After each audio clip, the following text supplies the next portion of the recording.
Doctor Shehnaaz Bloch साहिबा। बिस्मिल्लाहिर्रहमानिर्रहीम। मैं समझती हूँ जो औरत का मुकाम है वो हमारे सामने बिल्कुल वाज़े है। मैं शायद उन ख़वातीन में से हूँ कि बेनज़ीर भुट्टो से इंस्पायर होके आज मैं असेंबली में आई हूँ। गो कि मैंने 40 साल बलुस्तान के, मेरा प्रोफेशन एज ए प्रोफेसर 40 साल, कोई गांव कोई शहर छोटे से बड़ा बलुस्तान का नहीं है जहाँ पे मेरे हाथ से डॉक्टर ना पैदा हुआ हो, या मेरे हाथ से कोई डिलीवरी ना हुई हो, या कोई मेरे हाथ से ऑपरेशन ना हुआ हो। लेकिन सब चीज़ों के बावजूद, सही कहा बहनों ने, मैं अपनी प्रैक्टिस छोड़ के, सब कुछ छोड़ के इस ऐवान में आई हूँ सिर्फ इसलिए कि मैं मज़ीद बलुस्तान के लिए कोई काम कर सकूँ। लेकिन मुझे बताएं, अभी कल से माइनस पे टेम्परेचर हो गया क्वेटा का, रहने की जैसे नहीं है।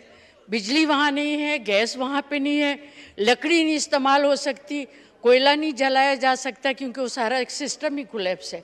क्या ये जो हम महीने 1.5 या 2 महीने से ऐवान चल रहा है, किसी ने ये मुझे कहीं से भी मुझे इन्फॉर्मेशन नहीं मिली है कि गैस के मसले को हल किया गया है या वहाँ पे किसी और तरीके से काम किया गया। गुर्बत का ये हाल है, सर्दियाँ शुरू हो चुकी हैं, पूरी इंटीरियर बलुस्तान पानी और सैलाब की वजह से न बच्चों की स्कूल्स में सही से पढ़ाई हो रही है, न वहाँ पर उनके एग्ज़ाम्स हो रहे हैं। बलुस्तान की बात नहीं सुनना चाहते हो तो मैं बैठ जाती हूँ। मोहतरमा, आप बात मुकम्मल करें।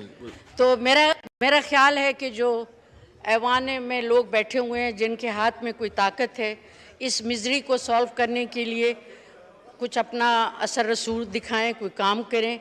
जहाँ चमन की बात हो रही है, जब चमन में ये सारा मसला हो जाता है तो पूरा क्वेटा ब्लॉक हो जाता है। हर चीज़ का ट्रांसपोर्ट, आना जाना, सर्विसेज, पेशेंट, सब चीज़ें जो है ना वहाँ पे स्टैंड स्टिल हो जाता है। तो ये सिर्फ चमन की बात नहीं है, क्वेटा में भी उसका इफ़ेक्ट आ जाता है, ज़ाहिर है बलुस्तान में भी आता है, पूरे पाकिस्तान में भी आता है।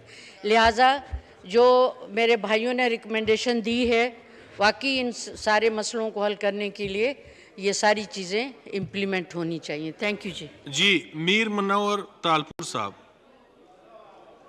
साहब।